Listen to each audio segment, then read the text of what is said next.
सचिन जी अलीगढ़ से। श्री हरिवंश गुरुदेव। राधा वल्लभ श्री हरिवंश। महाराज जी आपके चरणों में प्रणाम। गुरुदेव भगवान, आपकी तरह अखंड ब्रह्मचर्य का पालन कैसे किया जाए, कृपया करके मुझे वो नियम बताएं। इसमें तो सबसे पहले भगवान की कृपा होती है।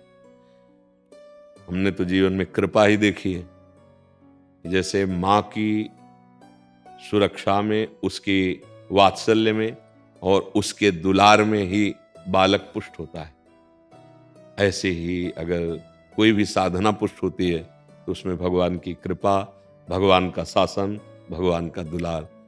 जैसे छोटा बच्चा कुछ भी खाने के लिए तैयार हो सकता है, उसको ज्ञान नहीं है, पर ये पूरी जिम्मेवारी माँ की है। वो दृष्टि रखती है, अरे ये क्या खाने, दौड़ पड़ी, जल्दी से उसके हाथ से हटाकर उसको धो के बचा के उसको ले आए। ऐसे पहला उत्तर कृपा, केवल भगवान की कृपा, उसी से पूरा। अब दूसरा, भगवान की कृपा का आदर करते हुए सावधानियां रखना। पहला, ब्रह्म मुहूर्त में जगना, जग करके हम इतना जल पिए कि या तो हमें उल्टी हो जाए या पच जाए।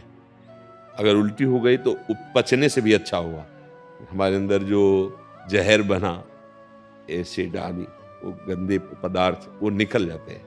ये ब्रह्मचर्य के लिए बहुत आवश्यक, वो शीतलता प्रदान करता है। ब्रह्म मुहूर्त में बिना कुल्ला किए, वो जैसे तांबे के पात्र में 1 लीटर जल रख ले, रात भर रखा रहा, उसे पीजिए, तो वो बहुत आपको उसमें ब्रह्मचर्य में।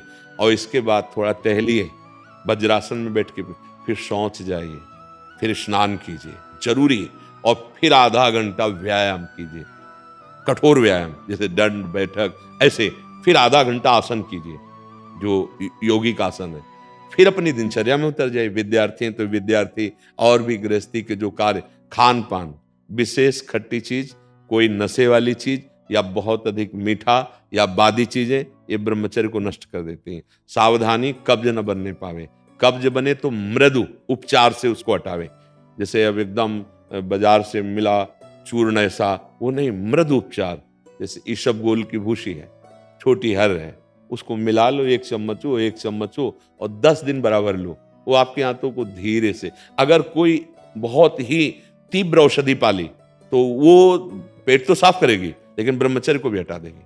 वो इतनी हीट पैदा करेगी, जो कब्ज से हीट पैदा हुई थी, बहुत संभालने की जरूरत होती है। अगर व्यायाम नहीं है और आसन नहीं है और दिनचर्या ठीक नहीं, आहार ठीक नहीं, तो भूल जाए कि कोई ब्रह्मचर्य नैष्ठिक 10-20 दिन वो बात अलग है, नैष्ठिक ब्रह्मचर्य के लिए।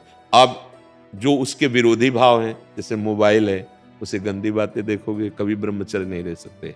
जैसे गंदे मित्रों का संग करोगे, कभी ब्रह्मचर्य नहीं रह सकते।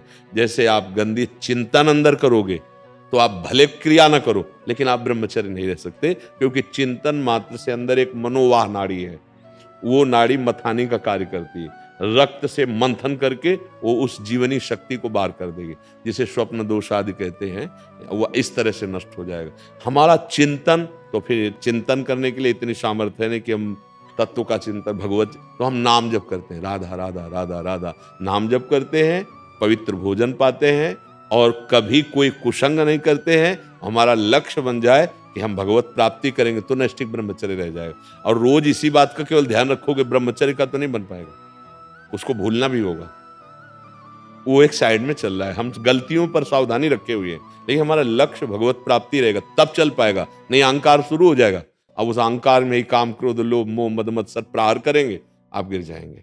लक्ष्य भगवत, और बड़े से बड़े तप और साधन का विस्मरण, उसका अहम ना आने पावे, उसकी स्मृति ना आने पावे, तो फिर हम बहुत आजीवन चल जाएगा, ब्रह्मचर्य चल जाएगा।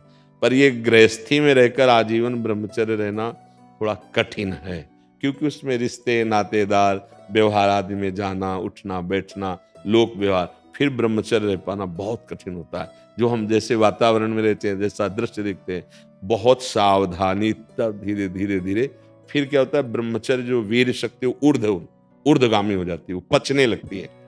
अब वो जब ऊर्ध्वगामी हो गई तो फिर अधा पतन की कोई गुंजाइश नहीं रह जाती। पर ये बहुत कठिन है, बहुत कठिन। तो जितना बन सके संयम से रहो, और अगर आपको लगे कि हमारा मन नहीं टिक पाएगा, तो फिर ब्याह करके गृहस्थी में उसमें भी चला जाए तो भगवत प्राप्ति ही होती है। खास बात है भगवत चिंतन, संयम पूर्वक, जितना संयम अधिक से अधिक कर सको, और फिर नाम जप कर रहे हो तो भगवान कृपा करेंगे, वो कृपा करके हमारा मंगल कल्याण कर देंगे। समझ पा रहे हो?